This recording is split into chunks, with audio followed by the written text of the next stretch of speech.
Hello, welcome to the Practitioner's Workshop. I hope you guys are all having a wonderful time wherever you're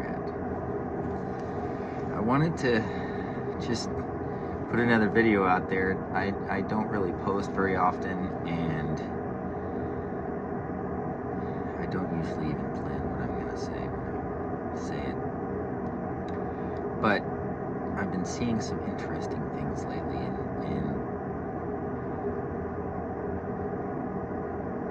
it explains, or it helps me to find a way to explain what is happening.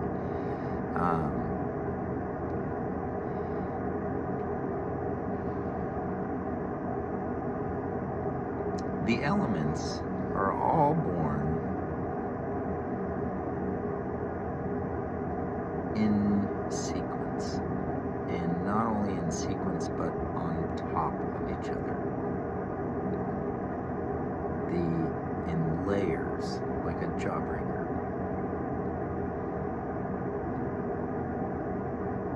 If you take off a certain amount of layers, or you put on a certain amount of layers, you get a certain amount of weight, a certain amount of mass, density, and the thing changes from one thing to another.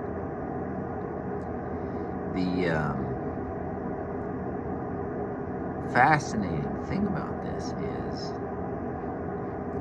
if you look at lead, for example, lead is further down the path than gold.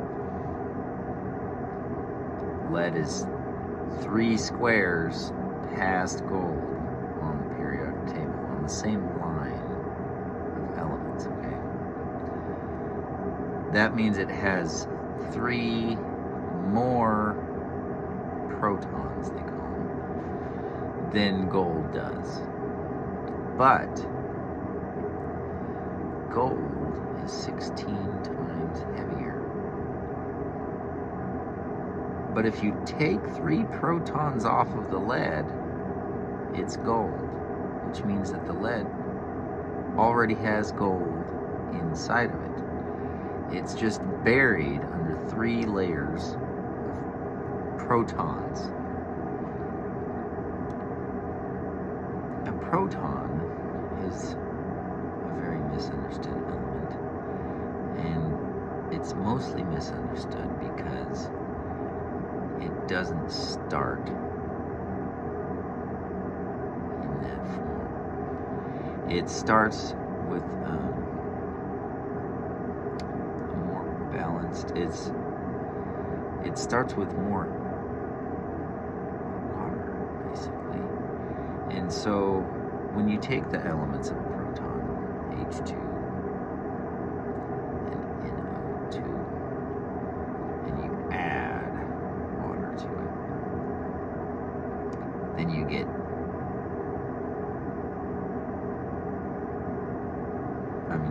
you add air to it. You get H2NO4. So you added O2 to the NO2. Now you have 4 O's, right? H2NO4 is nitric acid. So while it's in the element, and when it's not in the element, it's H2NO4. But because the O2 and the NO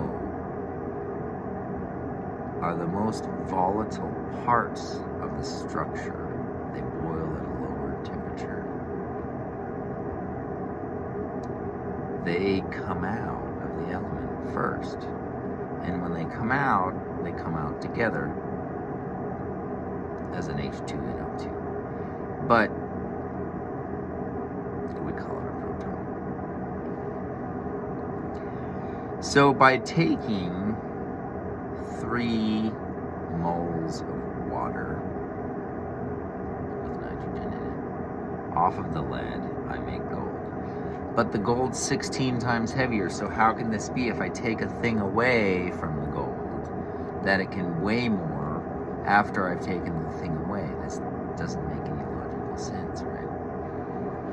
But it depends on what you consider that you're taking away. If you take a let's say you had a sheet of platinum, not very thick, square of platinum, and you put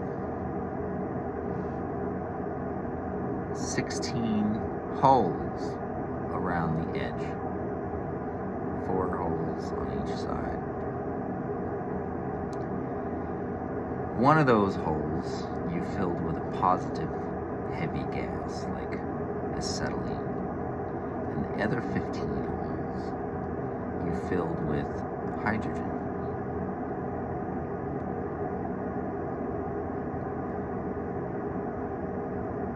Now the platinum takes up a whole bunch of space because it's filled. It's got all these balloons taking up all this space around it. And it doesn't weigh as much because the balloons are picking it up off the ground. So when you go and you weigh the piece now, it's negative what it was before. That's lead. So if you take away 5 of these hydrogen balloons off of the lead, and you leave 10 balloons and 1 acetylene balloon, 1 balloon full of fire, now you have green thallium. If you take 5 more balloons away, every time you take balloons away, it gets heavier and it takes up less space. The mass has been reduced and the weight is growing instead of going away.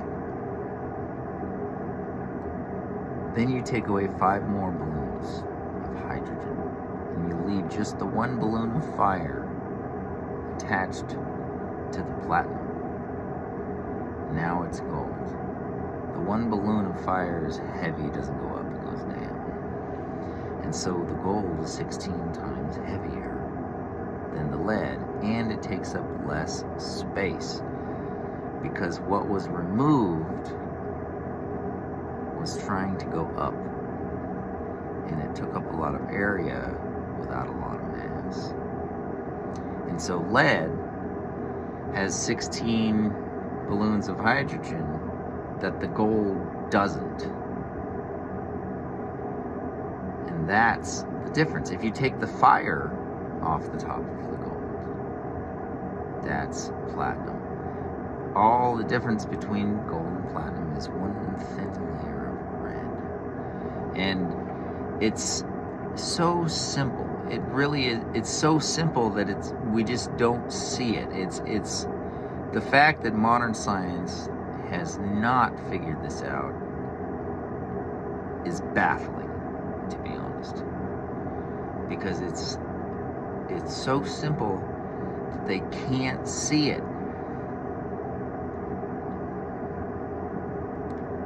So when you take the lead and you strip off all of the balloons and you're left with the plate of platinum, except after the process it's a sulfide crystal, and it's not platinum or gold, it's something in between. And if you dissolve the white sulfide crystal with a with a dry solvent, it's gold when it dissolves. But if you dissolve the white sulfide crystal in a wet solvent, it'll be platinum when it dissolves. And so you have many different circumstances. You have the temperature, the humidity, and the pressure or lack thereof. And then the process has to repeat itself again with the addition of an extra element, salt. The salt becomes a wheelbarrow. It's a carrier.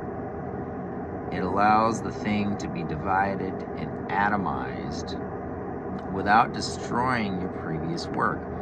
The problem with modern science is solvents is none of them are balanced. An unbalanced solvent doesn't have a male or female specific nature. It could balance one way or the other randomly depending on how it's prepared. It's never consistent, and it doesn't produce it basically what happens is it destroys the subject, and then you just end up with a soup of everything.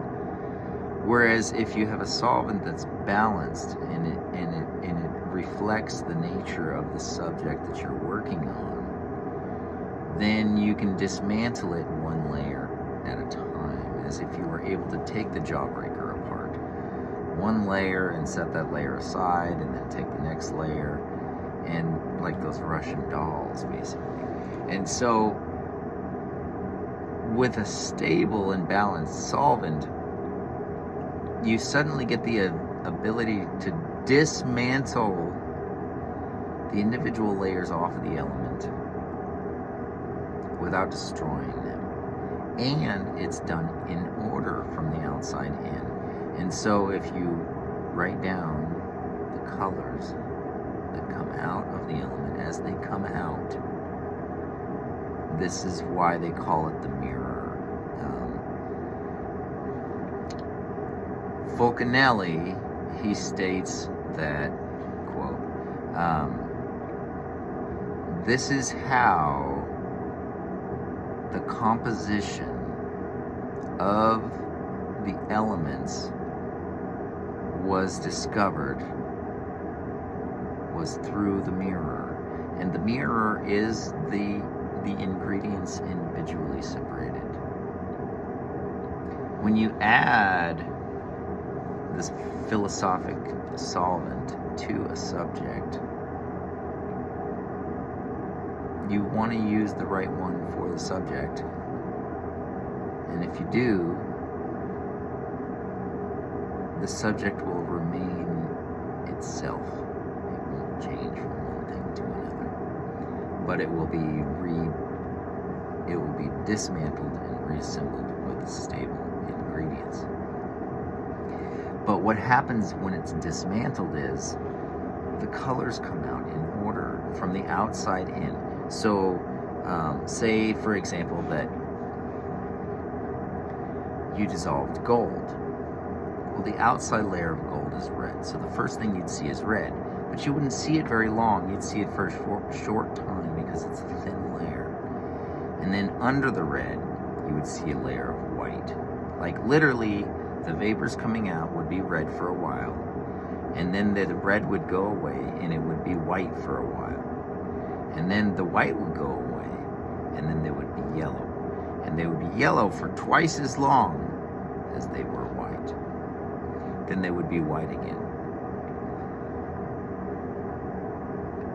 Again, they would be white twice, just as long as they were yellow. Then it would be red, and that would stop. It would be red when you were done, and you would be at the very core of the center of the element, and it would be like a stem cell nucleus of any possible element. So what you end up with is, at the core, red, and you have white, a small layer. Then you have white again, a thicker layer. Then you have yellow twice, and then you have white, and then you have red, and that makes gold. And if you put silica in there, for example, silica is only made with yellow, and so yellow comes out. Just yellow comes out the whole time. More and more yellow comes out. If you put an emerald in there, an emerald is green. Yellow is what makes it green.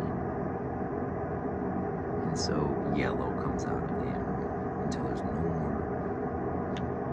And every element is built in layers. And when some periodic tables, not all of them, at the bottom of the element they'll have this little list of numbers with a dash in between.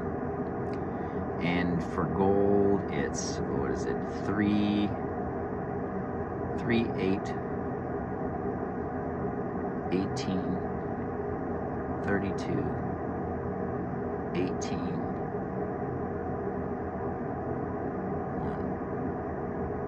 1. And so what you end up with is 500 milliliters of red line, 500 milliliters of Luna. So that's your 3 and your 8. And then 1,000 milliliters of Luna. And that's your, I'm sorry, 3, 8, 18. So then you have it's 3, 8, 18, 32, I'm sorry. 3, 8, 18, and so the 18 is water. So you have fire and then water and then water. And so 3, 8, 18. So the first layer of water is thin and the second layer of water is thick. And then 32, that's the layer of air, that's Rebus. And you do 2 layers to make the Rebus. And then at that point it turns reddish orange. And you have to stop it from turning red. So you add a layer of white on top of the yellow. Then it turns purple. And that's copper. And then you add a thin layer of red on top of the white. And so you end up with all these layers stacked on top of each other. Well, to make the lead, all you do is you change the last number, is it a 1? It's a 1. I think it's a 1 at the end of the gold. You change it from a 1 to a 3. 1,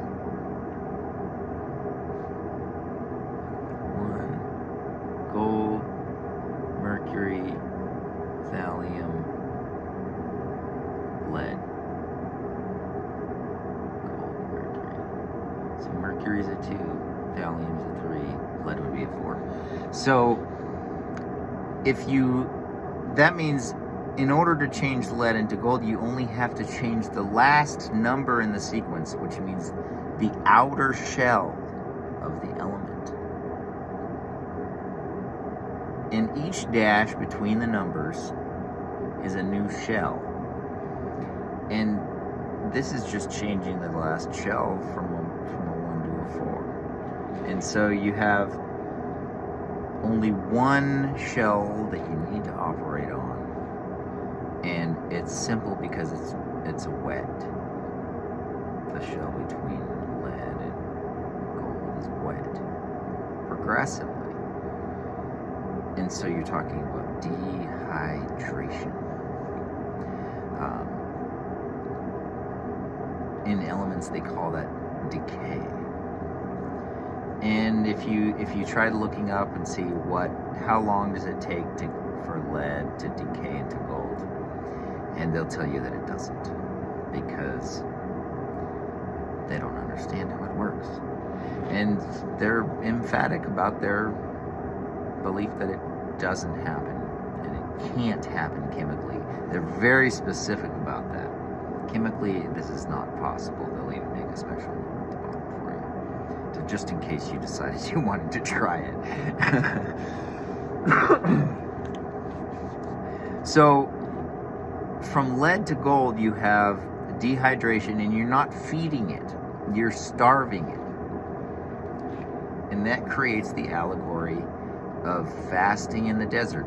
And it takes 40 days, because it takes 1 week to replace the outer shell with a stable ingredient. And then another week per proton to remove the protons down. So instead of 4, you have 1. So that ends up being 4 weeks. And then you have to finish the product. You have to redissolve it. You have to dry it out, rinse it, grind it, then redissolve it. And when it's done, it's pure white sulfide crystal. But the sulfide crystal is just like an egg. It's a single cell. And that single cell has the potential to be male or female. It has the potential to be all these different parts of the body. It's one cell, but it becomes a billion cells, which turn into a chicken, and or whatever. And so the sulfide crystal, first you build the structure that you desire, and you do it really big because you can't work on subatomic things. They're too stuck together. They're too small to work on. Well, if you do, it takes a lot of work and you only accomplish a little bit at a time. That's why the particle accelerators can only change mercury into gold one atom at a time. And there has never been gold produced in a particle accelerator that was not radioactive. And so there's no possible use for that gold in the open market. I lost my train of thought getting on particle accelerators. Oh my gosh.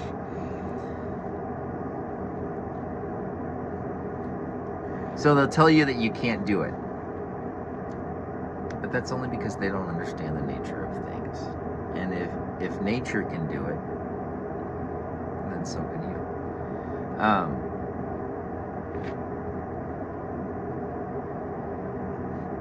A really good example of the design of an atom is a pearl. They're built exactly the same way. In every, the pattern that I use to make a pearl is identical to the pattern that I use to build gold or any other element. And so the pearl is such a fantastic example of the universe and how things work. You have a layer goes on, and then it gets solidified, and then another layer goes on, and another layer goes on, and eventually the pearl grows. And one layer could be one color, and another layer could be another color, and you could have 20 different colors of layers intermittent before you finally end up with the outer shell that you see, which is the pearl. And that's how the elements are. If I change the outer shell, just the thin layer of the outer shell on the gold, from red to white, instead of gold, it's platinum. All I did was take off the red. I took that one balloon of fire off the sheet of metal. And dehydration is such a simple thing. The problem is loosening the first tile. It's like I don't know if you've ever tried to change a roof before. The very first tile that you take off is extremely difficult to take off because none of the screws or nails or attachments to hold the roof to the wood are exposed. And so you have to find a way to get under the first tile to loosen it up. And then once you do, now the whole job becomes really easily done because now you can access the parts that connect it together. And it's the same way with elements. You only have to loosen the one tile, and then you can decay all the water out of it because you loosen that one spot that was binding it all together, and it only took one. As soon as it's out of balance, everything just loosens up. It's the most fascinating thing. I hope you guys enjoyed my ramblings. I could ramble on and on and on, and